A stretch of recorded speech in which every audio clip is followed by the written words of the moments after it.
Canada's most important election ever. Will Canada collapse? My fellow Canadian, just 8 days left until what might be the most important election in modern Canadian history.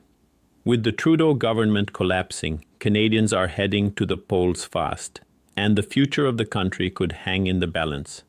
Under the Liberal government, after years of economic strain, controversial policies, and massive subsidies, like those multi-billion-dollar EV battery plants that are now laying off workers across Canada, the Trudeau era is imploding. Now, Mark Carney's waiting in the wings, but many Canadians are worried.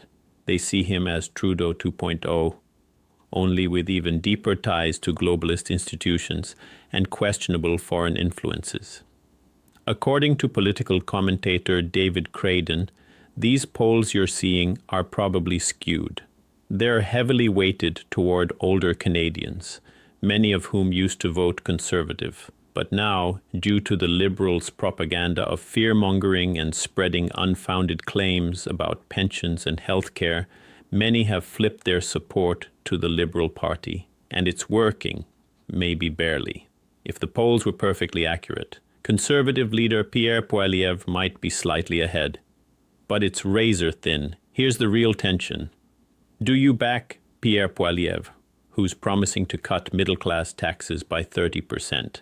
And tackle housing affordability? Or go all in on Maxime Bernier and the People's Party, knowing they're only polling at 2%? It's a classic case of lesser of two evils for many voters. Some argue Poilievre isn't conservative enough, especially on issues like immigration and Ukraine. Others say he's the only one who can realistically stop Carney and the Liberal machine for further ruining the future of Canada. Krayden calls it Canada's last chance to break free from the grip of globalism.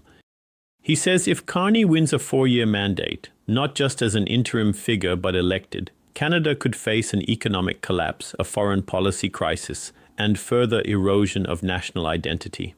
And it all comes down to this final week. The English language debate could be a turning point. Poilievre crushed it in the French debate. Can he do it again? One of the biggest concerns heading into this election is how the outcome could shape Canada's real estate market. Under the Liberals and potentially Mark Carney, we've seen an aggressive push for policies that increase immigration, while supply remains heavily restricted due to red tape and federal housing regulations, driving up prices and worsening affordability. PierrePoilievre, on the other hand, is pledging to cut red tape, fast-track housing construction, and penalize municipalities that block development. If he delivers on these promises, we could see a more investor and builder-friendly environment that may finally begin to correct the supply-demand imbalance. For everyday Canadians trying to buy their first home, or investors trying to read the tea leaves, this election could dramatically shift the direction of the housing market in the next 2 to 4 years. So what do you think? Is Poilievre the solution, or just a speed bump on Canada's current path? Is this the end of the Liberals, or the start of something worse?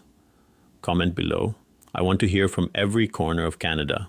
And don't forget to like, share, and subscribe. Thank you.